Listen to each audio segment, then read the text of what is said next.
I've heard it said that no man walks the same path twice, for the pathway is always changing, so too is the man. And I've been coming to these woods for walks for almost 3 years now, and I can definitely tell you that that's true. But that change is sometimes slow and subtle, and I feel the best way to view it is through the lens of winter versus summer. In this episode, we go back to a place that in January was a winter wonderland. Now in June, it's a lush forest full of life.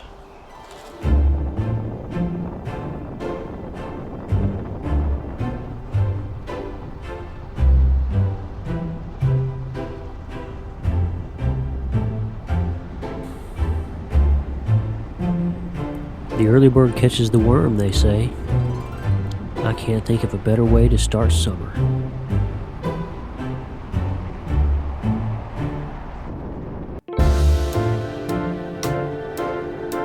An early morning drive is the perfect time to contemplate life, the universe, and everything. The peaceful drone of the road and the invigorating effects of the coffee allow the mind the opportunity to ponder, unburdened by the night that was.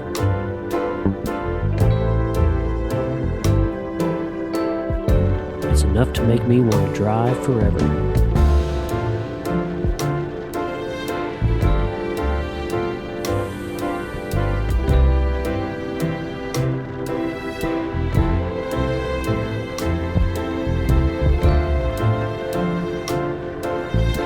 But even as the morning fog began to lift, it was time to stop for fuel and breakfast. Everybody knows that bacon should be nice and crispy. Before getting back on the highway, eager to see the difference 5 months can make on a landscape.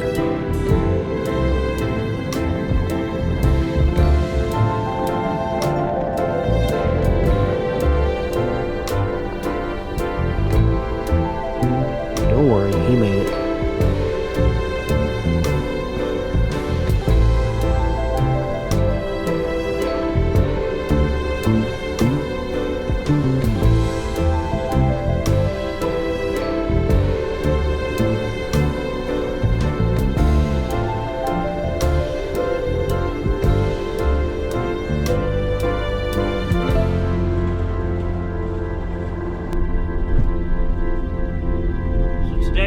Back to a place I went to visit at the end of Snowpocalypse, a place called Hemlock Cliffs. Going out here today because I kind of want to see the difference between the wintertime and the summertime. We're just getting started with summer, so let's go check it out.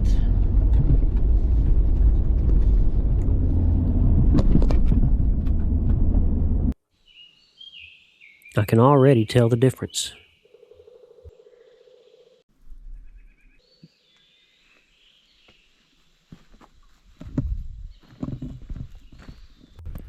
In January, the birdsong is replaced by the crunching of snow and ice underfoot, and the bare trees allow almost all of the sunlight to filter through. In June, the birds sing proudly, as all birds should, and the warm sunlight breaks upon the green of summer growth.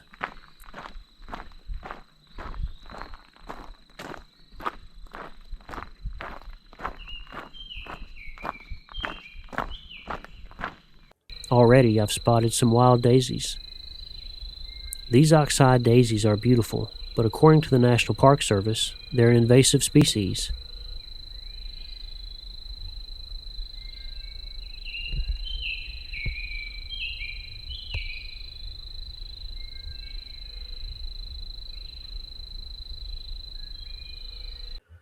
In January, the daisies are asleep in the soil, protected by layers of dead leaves and snow, just like almost all of the other plants and trees.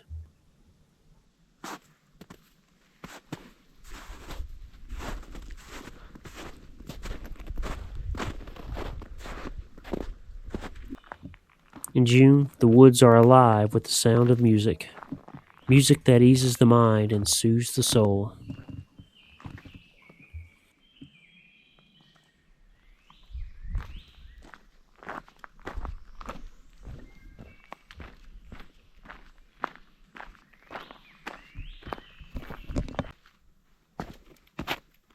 In January, you can see through the trees and into the canyon. You can get a sense of just how deep and wide it is from here.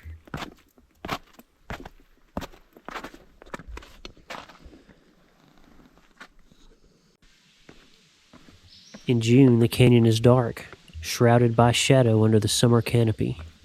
You can get a sense of descending into a place of deep discovery.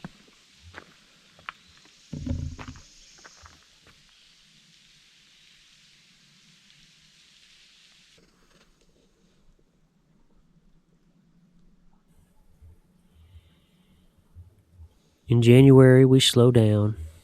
We are more cautious because the steps may be slick.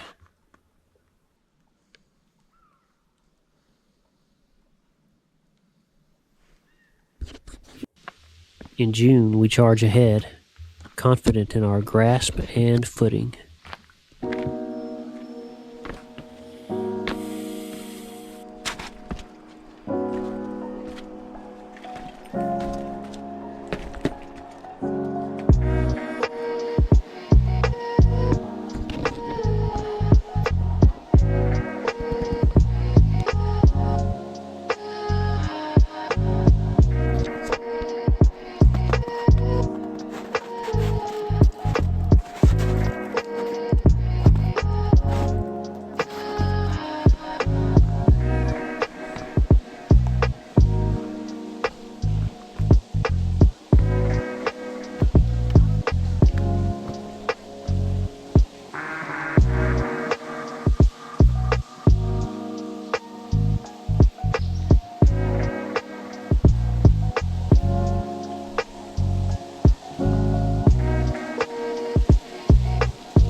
In January, the falls were a frozen masterpiece, a monument to winter against a backdrop of sandstone.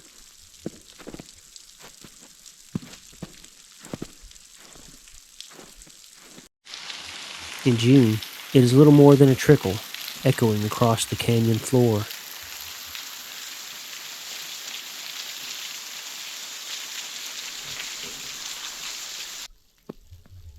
In January, the canyon sleeps, cozy beneath a blanket of snow. The winter, by its nature, is a season of rest.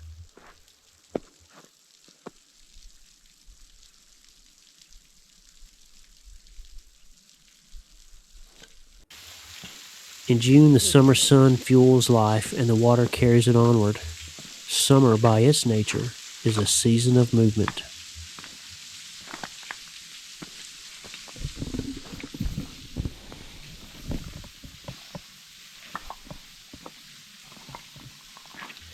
This contrast in nature is reflected to us in our own lives.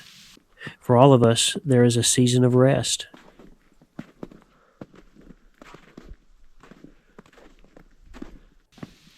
And for all of us, there is a season of movement.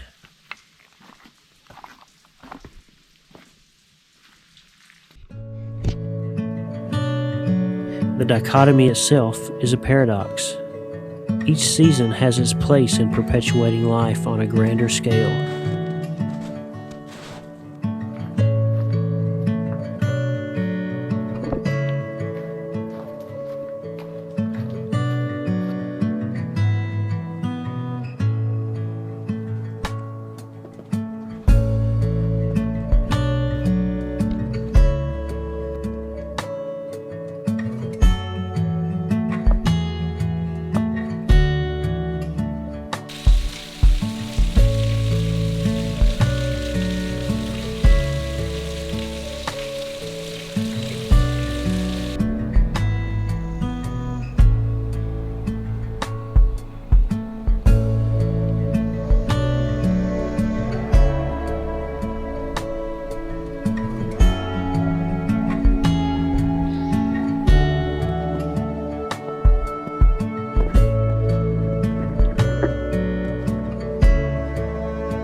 Well, that was fun.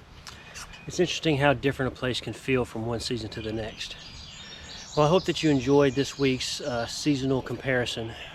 Join me next week. We're going to talk about the biological and philosophical emphasis of water, the basis of all life on Earth.